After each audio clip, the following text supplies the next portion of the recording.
Hi అండి, అందరికీ నమస్కారం. హనుమంతుణ్ణి నమ్ముకున్న వారికి జీవితంలో కష్టాలు అనేవి రావు. హనుమంతుణ్ణి ఎలా పూజిస్తే జీవితంలో వచ్చే అన్ని కష్టాల నుండి సులభంగా బయటపడవచ్చు. ఒక రుణ బాధలే కాదు, ఇంకా ఎన్నో కష్టాల నుండి బయటపడి పరిహారాల గురించి ఇప్పుడు మనం ఈ వీడియోలో వివరంగా తెలుసుకుందాం. ఉద్యోగం దొరకక ఇబ్బంది పడేవారు, ఇల్లు కట్టుకోలేకపోతున్నామని బాధపడేవారు, పిల్లల పెళ్ళిళ్ళు జరగడం లేదు, ఇంట్లో శుభకార్యాలు జరగడం లేదని మనోవేదనకు గురి అయ్యేవారు, అలానే ఇంకా ఎన్నో కష్టాల నుంచి బయటపడడానికి మంచి పరిహారాన్ని మీరు చేసి చూడండి. తొందరలోనే మీ కోరిక నెరవేరుతుంది. ఈ వీడియోని చివరి వరకు చూడండి. ఇవన్నీ అద్భుత జ్యోతిష్య పరిహారాలు. ముందుగా మనం రుణ బాధల నుంచి తెలుసుకుందాం. మీకు చాలా అప్పులు ఉండి వాటి నుండి బయటపడలేక ఇబ్బందులు పడుతూ ఉంటే శుక్రవారం రోజు ఒక కురిడి కొబ్బరికాయను తీసుకోండి. మార్కెట్లో కురిడి కొబ్బరికాయ అని అడిగితే పైన టెంక లేకుండా ఉండేదానిని ఇస్తారు.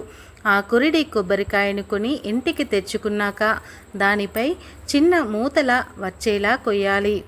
ఇక అందులో నిండుగా పంచదారను నింపాలి. దానిపై కోసిన కొబ్బరి ముక్కను పైన ఉంచి శనివారం ఉదయాన్నే ఇంటి నుండి కొబ్బరికాయను తీసుకువెళ్ళి దానిని ఎక్కడైనా భూమిలో పాతిపెట్టండి. ఇలా చేస్తే మీకున్న రుణ బాధలు తొలగిపోతాయి. దీన్ని పాతిపెట్టేటప్పుడు మీకున్న సమస్త రుణ బాధలు తొలగిపోవాలని కోరుకొని భూమిలో కప్పిపెట్టండి, లేదా రావి చెట్టు కింద పాతిపెడితే ఇంకా మంచిది.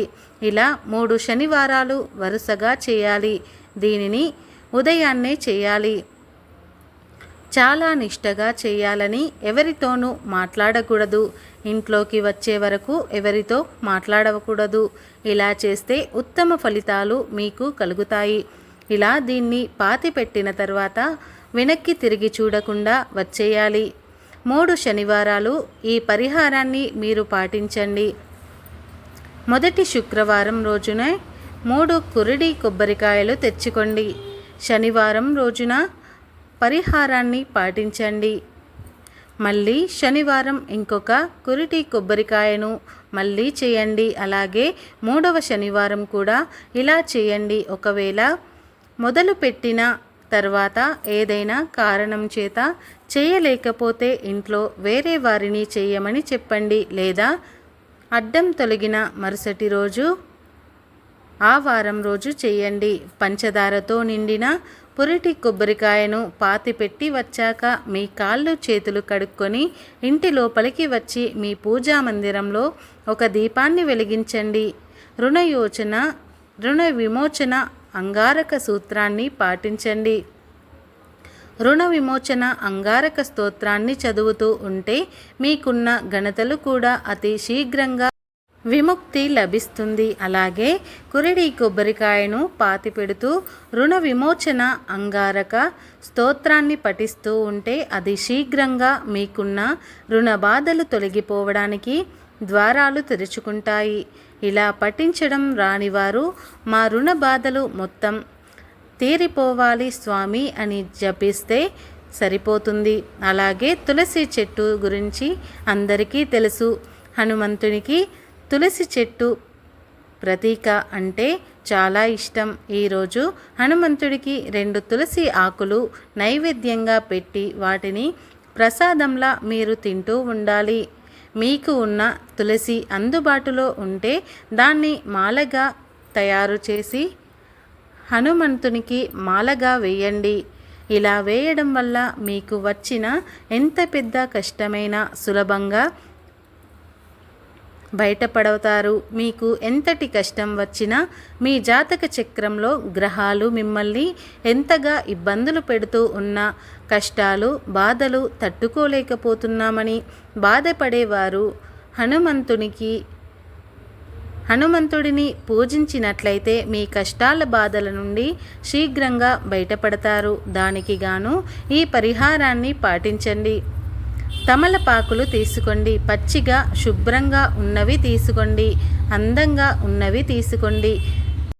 మరకలు లేకుండా పండినవి చెరిగినవి పనికిరావు. పరిహారం మీరు మంగళవారం లేదా శనివారం రోజు చేయండి. తమలపాకును తిరగేసి 2 లవంగాలను తమలపాకుపై ఉంచండి. ఆకుల మధ్యలో ఉంచి పట్టుకొని వాటిని ఎక్కడైనా సరే ప్రవహించే నీటిలో వదలాలి. ఇలా వదిలే సమయంలో మీ మనసులోని కష్టాన్ని లేదా కోరికను చెప్పుకోండి. ఈ లవంగాలు తమలపాకుతో సహా ఆ పారే నీటిలో వదిలేయండి. ఇలా చేస్తే ఎంతటి కష్టమైనా సరే మీకు అతి తొందరలోనే తీరిపోతుంది.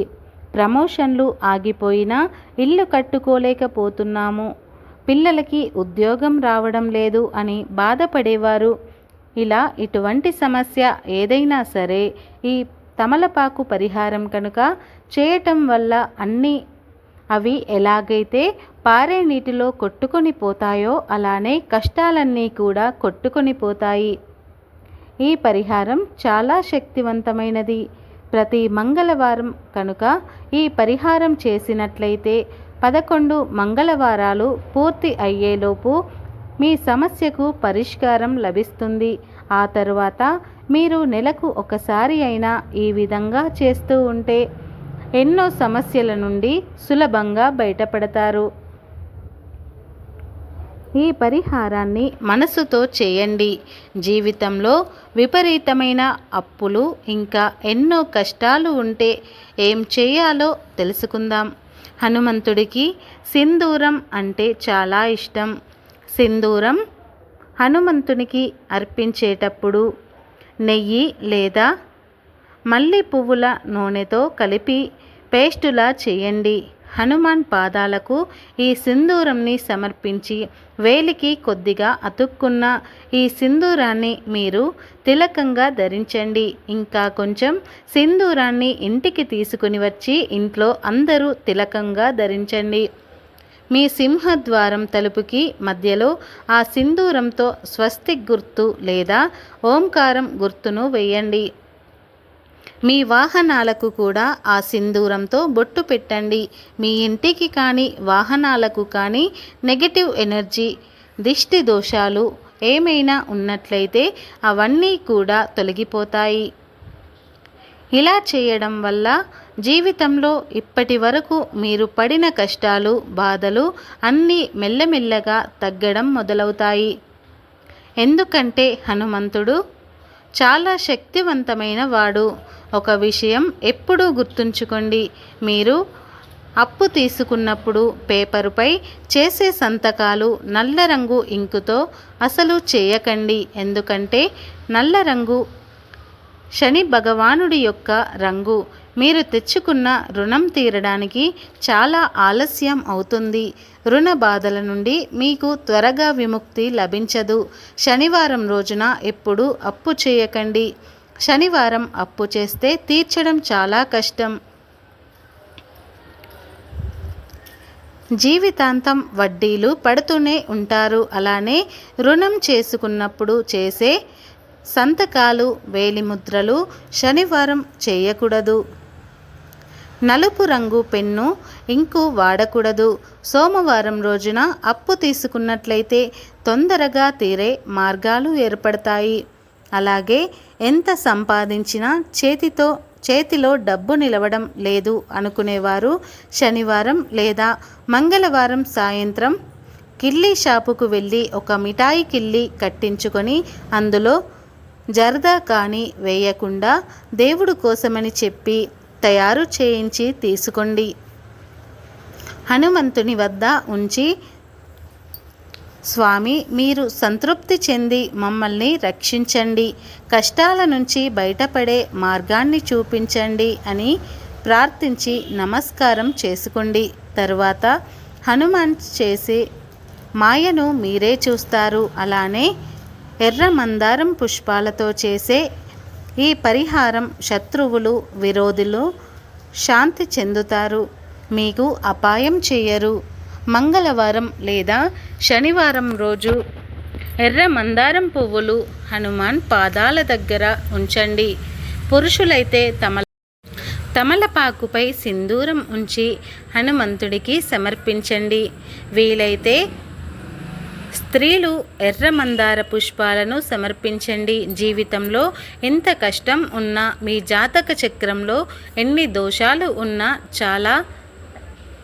చాలా వరకు తగ్గుతాయి. ఇలా చేస్తే మిమ్మల్ని బయటకు తీసుకువస్తాడు. అప్పుల నుండి బయటపడడానికి ఇలా పరిహారాలను పాటించండి. ఒక విషయం అందరూ గుర్తుపెట్టుకోవాలి. ఈ నెలలో అయినా సరే 8, 17, 26వ తారీఖులో అప్పు మాత్రం చేయకూడదు, ఎవరికి ఇవ్వకూడదు. ఎందుకంటే ఆ రోజు చేసిన అప్పు తీర్చడం చాలా కష్టం. ఎవరికైనా ఇచ్చి ఉంటే వాళ్ళు మనకు తిరిగి ఇవ్వడానికి కూడా ఎంతో కష్టపడతారు. అలానే శనివారం రోజున అప్పు చేయకూడదు. శని భగవానుడు సంఖ్యలైన 8, 17, 26వ తేదీల్లో అప్పు ఇవ్వకూడదు, తీసుకోకూడదు. అలానే మంగళవారం, గురువారం, ఆదివారం కూడా అప్పు ఇవ్వడానికి కానీ తీసుకోవడానికి కానీ పనికిరాదు. జీవితంలో సుఖ సంతోషాలు రావడానికి ఈ చిన్న చిన్న జాగ్రత్తలు పాటించండి. అలానే ఈ పరిహారాలను పాటించండి. మీ జీవితంలో సకల శుభాలను పొందండి.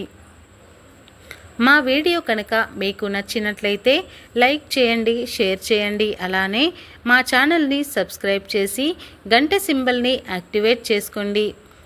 మా వీడియో నచ్చితే కామెంట్ బాక్స్లో జై శ్రీరామ్, జై హనుమాన్ అని తప్పకుండా కామెంట్ అయితే చేయండి. ఈ వీడియో పూర్తిగా చూసినందుకు ధన్యవాదాలు.